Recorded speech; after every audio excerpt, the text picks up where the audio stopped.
عشر هم د زکات یو قسم دی، دې ته زکات الارض ویلی شي. د ځمکې یعنې ځمکې نه چې کوم فصل چې کوم دی را زرغون شوی دی دا د هغې زکات دی.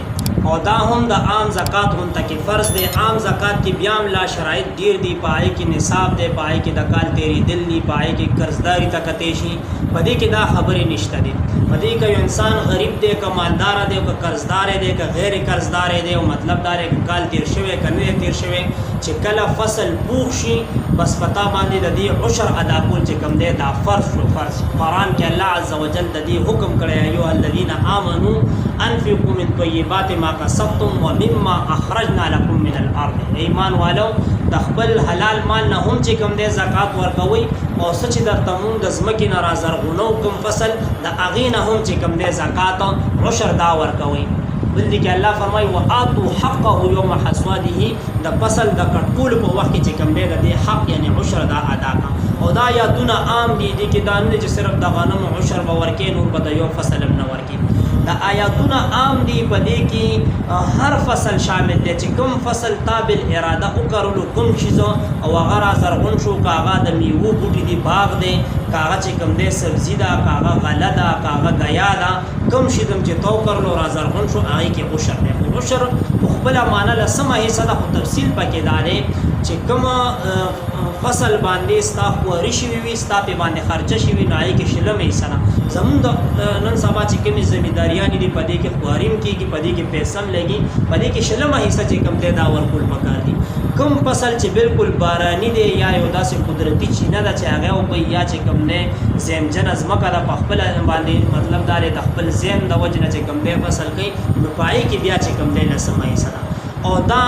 هر هغه انسان باندې دغه دی چې کوم انسان فصل وکرلو را زرغون شو. نن سبا د نیمې ځمکې وي یا د اجاري ځمکې وي، د نیمې متعلق مسله دا ده علماو لیکلي چې د نیمې نه ښه خبره دا ده چې کله فصل را زرغون شي اول ترې عشر ادا کړی شي، بیا مالک او زمیندار چې کوم دی په خپل منځ کې تقسیم کړي. خو که داسې نه کېږي نو بیا طریقه دا ده هر انسان به د خپلې حصې په قدر چې کوم دی عشر ورکوي. مالک ته څومره حصه میلو شوه د خپلې حصې نه عشر ورکړي، زمیندار ته څومره حصه میلو شوه هغه چې کوم دی د خپلې حصې نه ورکړي. د اجارې متعلق ابن عابدین شامی رحمت الله علیه چې کوم دی یو لوی فقیر دی، د هغه معتبره فتاوا ده، فتاوی شامی، هغه دا لیکلي دي چې که زمیندار ته فایده ډېره وه هغه د عشر ادا کړي، که مالک ته فایده چې کوم دی ډېره وه اجاره کې مالک دی چې کوم دی عشر ادا کړي. زمونږ او ستاسو چې کوم دا رایج الوقت نظام دی په دې کې دا ترتیب چې مالک ته په اجاره کې چې کوم دی زمیندار ته په اجاره کې فصل ډېر پاتې کېږي نو عشر هغه له چې کوم دی دا ورکول پکار دی. پتا مطلب دا دی عاریتن هم د یو انسان نه اسی در لازمکه درکړه چې زه به دا دان لو کړو چې کوم فصل درغون شي هغه ته واخله، په هغې کې باندې چې کوم دی ته عشر دا به ادا کړي. نن مونږه عشر پیژنو نه که مونږ کې کوم ډېر دیندار خلک هغه صرف په غنمو کې عشر ورکوي، ټیک ده.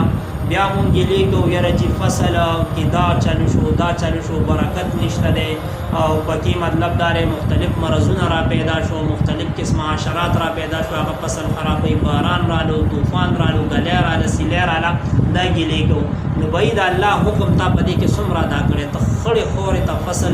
دانه چې کوم دی ورولې د هغې نه درته الله شین فصل چې کوم دی را زرغون کړي په جرباتو په منونو، او ته چې کوم دی بیا د الله حق ته نه ورکې نو دا وي برکتي خو به راځي. د عشر چې کله مطلب دا دی اکثریت خلک صحیح طریقې سره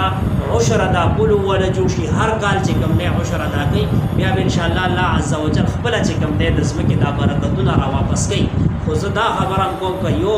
دانه برکت هم د عشر په عوض کې چې کوم دی تا ته رانشي، اول خو راځي مطلب دا دی تاریخ هم د دې ګواه دی، او کتابونو کې چې کوم دی په دې باندې زبردست واقعات راغلي چې الله رب العزت د عشر د برکته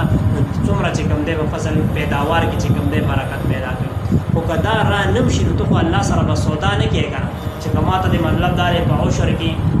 د عشر د وجې نه برکت را واچولو، خو زه به عشر ادا کوم، او که برکت دې پکې وانهچولو نو زه به عشر نه ادا کوم. نه، ته د الله بنده ته د الله دا حکم دی په تا باندې دا عشر ادا کول فرض دي. که دې کې برکت رالو که رالو نو ته به چې کوم دی دا عشر د ادا کولو په کوشش کې دا فرض حکم دی. په دې کې دا کوتاهي چې کوم دی زما محترمو نن سبا روانه ده، او دا ډېره د افسوس خبره ده. هغه مطلب دا دی فطرتي هغه سخاوت هم چې کوم دی زموږ د زمیندار طبقې نه ورکېږي، او د عشر فاسد دغه رنګې چې کوم دی حل نو د دې کوشش هم پکار دی د ما محترم صرف عام زکات